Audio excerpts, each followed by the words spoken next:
People के वृक्ष में सरसों के तेल का दीप लगाता है, उसको शनि कभी परेशान नहीं।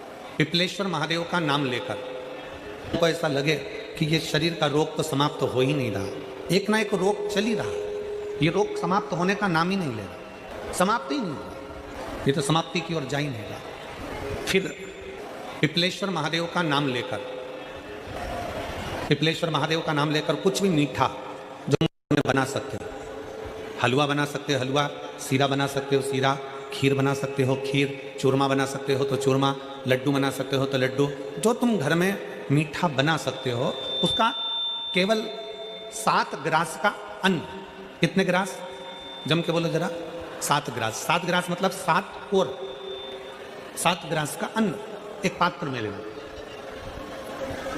और पिपलेश्वर महादेव का नाम लेकर किसी भी शिवालय में, शंकर के मंदिर में जाकर एक बेलपत्र रखकर उस जो प्रसाद तुम बना कर ले गए हो, जो तुम भोग बना कर ले गए हो, उसका स्पर्श कर कर पिपलेश्वर महादेव का नाम लेकर शंकर को उस भोग को रखकर, बेलपत्र रखकर शिवजी को 7 बार एक ही लोटे का जल, केवल एक लोटे का जल 7 बार उत्तर की ओर मुख कर कर दक्षिण में खड़े होकर शंकर के शिवालय पर 7 बार एक ही लोटे का जल 7 बार थोड़ा थोड़ा कर कर उसको गिरा दीजिए, शिवजी के ऊपर चढ़ा दीजिए 7 बार।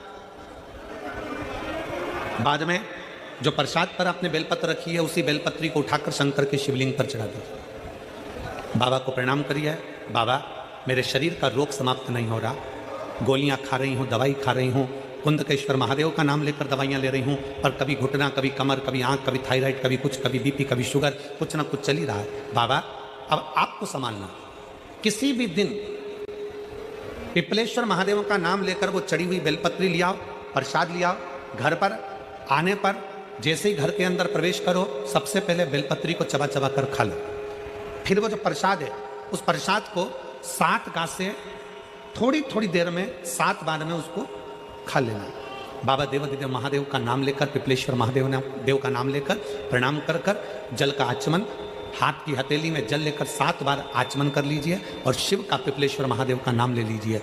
धीरे धीरे 15 दिन लगेंगे और 15 दिन में बीमारियां अपने आप कम होना प्रारंभ हो जाएगी और बाबा आपका हाथ पकड़कर आगे बढ़ाएंगे। कि बीमारी खत्म ही नहीं हो रही, कभी पाँव में दर्द आ गया, कभी कमर में दर्द आ गया, कभी पीठ में दर्द आ गया, कभी सिर में दर्द आ गया, कभी आँखों में तकलीफ हो गई, कभी दमा चलने लगा, सांस चलने लगी, कभी डॉक्टर को दिखाया तो थायराइड हो गया, कभी मालूम पड़ा कि मेरा कोई ब्लड कम हो गया, कोई प्लेटलेट कम हो गई, कोई कुछ हो गया, कोई कुछ हो गया। डॉक्टर को दिखाओ, डॉक्टर जो दवाई दे कुंदकेश्वर महादेव के नाम से उसको खाओ। पीपल की जड़ में इत्र का जल, भगवान पीपल देव पिपलेश्वर महादेव का स्मरण कर कर पीपल की जड़ में अगर जल चढ़ा रहे हैं और मान लो शरीर में कोई कष्ट हो गया है, शरीर में कोई रोग हो गया है, कोई मालूम पड़े ये हाथ 4 दिन से दुख रहा है या 4 दिन से ये नस दब गई है या ये कमर दब रही है, तो आप 2-4 दिन कर कर देखो। कलश के अंदर जल, जल में इत्र का थोड़ा सा भाग, पीपल की जड़ के नीचे आप उसका सिंचन करिए पिपलेश्वर महादेव के नाम से। उस जल को थोड़ा सा भाग लेकर आ जाओ उसी में से जो चढ़ाया है और उस स्थान पर जहां कष्ट है उसको लगाना। अपन इस दरिद्रता से मिलने के लिए पीपल के पेड़ के नीचे आए हैं। हिंदू धर्म में ये दिन पीपल के वृक्ष के लिए पूजनीय होगा। जो भी शनिवार के दिन पीपल के वृक्ष की पूजन करेगा, दूध चढ़ाएगा या मिष्ठान का भोग लगाएगा, लक्ष्मी और नारायण उसके घर में प्रवेश कर जाएगा। इसलिए नियम बनाया। कौन से दिन का? शनिवार। लक्ष्मी जी बोली नारायण आपने तो एक दिन का वार लिख दिया, शंकर जी ने 7 वार बनाए हैं, रविवार, सोमवार, मंगल, बुध, गुरु, शुक्र और शनि, ये शिव जी ने बनाया।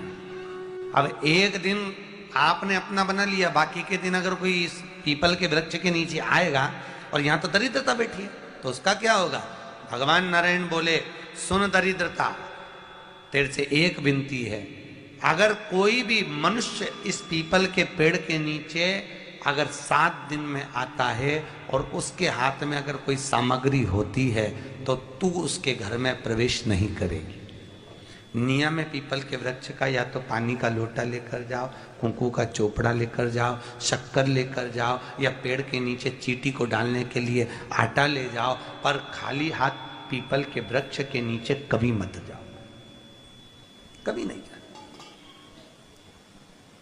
खाली हाथ जाओगे तो दरिद्रता तुम्हारे घर में प्रवेश करेगी। दरिद्रता उठकर खड़ी होकर बोली, नारायण तुमने अपनी मनमानी करी है, एक दिन मुझे भी मेरा चाहिए। भगवान ने कहा बोल कौन सा दिन चाहिए।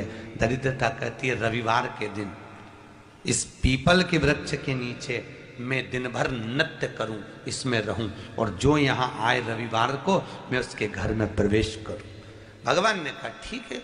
दरिद्रता रविवार का दिन एक ऐसा दिन रहेगा जिस दिन तू इस पीपल के वृक्ष के नीचे नृत्य करेगी, और जो आएगा इस पीपल के वृक्ष के नीचे तो उसके साथ प्रवेश करेगी। मैंने तुझे वर दिया। इसलिए हमारे यहाँ केवल पीपल का वृक्ष अगर दीवार में भी लग जाता है ना, किसी की फैक्ट्री की दीवार में, किसी के घर की दीवार में पीपल का वृक्ष अगर लग जाता है, पीपल का पौधा लग जाता है, उसको कितना भी तोड़ लो वो वापस लग जाएगा। फिर तोड़ोगे फिर लग जाएगा। अगर पीपल के पौधे को तोड़ना है तो केवल रविवार का दिन एक नींबू, एक मिर्ची और बमूल का कांटा, ये 3 चीजें रखने के बाद में आधे घंटे बाद रविवार के दिन पीपल के पेड़ को उखाड़ कर फेंक दो। दूसरी बार कभी पीपल दीवार में लगता ही नहीं, कभी नहीं लग सकता। केवल एक रविवार का, केवल एक संडे, इतवार का। घर में दीवारों पर अगर पीपल लग भी गया है, इसलिए पीपल के वृक्ष को उखाड़ने का, अगर घर में पीपल लगा हुआ है या पीपल का पौधा हमारे घर में लग गया, उसको उतारना, निकालना, लगाना, तो पीपल के वृक्ष को अगर निकाला जाता है तो रविवार के दिन, और अगर पीपल के वृक्ष को कहीं लगाया जाता है तो सोमवार के दिन या मंगलवार के दिन, बुधवार के दिन, इन दिनों में लगा सकते पीपल के वृक्ष कहीं लगाना।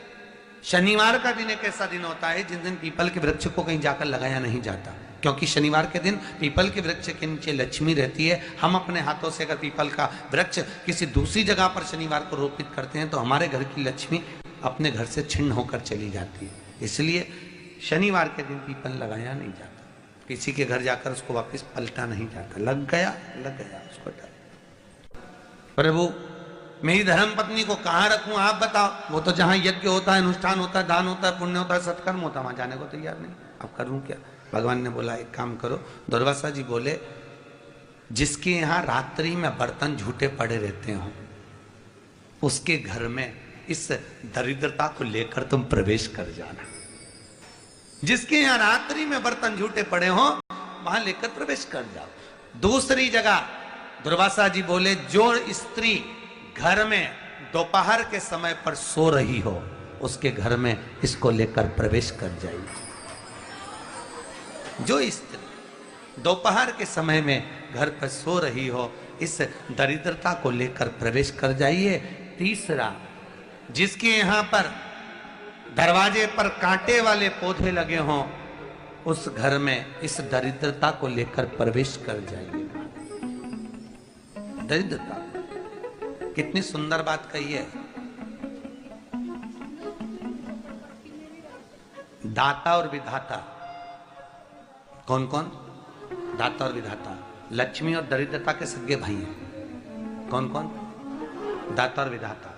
दाता को फिटकरी प्रिय है, विधाता को नमक प्रिय है। ये दोनों हमेशा लक्ष्मी को और दरिद्रता को दोनों को समझाते थे, दोनों में प्रेम बढ़ाते थे। आज भी हिंदू धर्म की रीति है। यहां तो ठीक है, जिसके यहां पर भी अगर थोड़ी सी भी परेशानी होती है, थोड़ा सा क्लेश होता है, अशांति होती है, लक्ष्मी नहीं टिक रही हो, काम नहीं बन रहे हो, बहुत प्रयास करा जा रहा हो और हमारा कार्य नहीं होता, तो क्या करते हैं? फिटकरी और नमक को पानी में डाल देते हैं और घर में पोछा लगा देते हैं। आप लोगों ने आजकल फेसबुक पे भी पढ़ा होगा, व्हाट्सएप पे भी पढ़ा होगा। तो क्यों लिखा उसमें? उसका कारण ही केवल रहता है कि दाता और विधाता की प्रियता उसमें। माता ख्याति के जो 4 बच्चे हुए इसमें जो 2 लड़के हैं दाता और विधाता, उसकी प्रियता उसकी पूर्णता उस। अब दुर्वासा जी बोले अपनी धर्म पत्नी को वहां लेकर, जहां कांटेदार पौधे लगे हों वहां पर लेकर प्रवेश कर जाइए। कांटेदार पौधों में उस दरिद्रता का निवास हो गया। पीपल के पेड़ के नीचे हम लक्ष्मी जी के साथ शनिवार के दिन आपसे मिलने के लिए आए हैं। शनिवार के दिन जो पीपल के वृक्ष के नीचे दिया लगाएगा उसके घर में कभी संपदा की कमी नहीं होगी।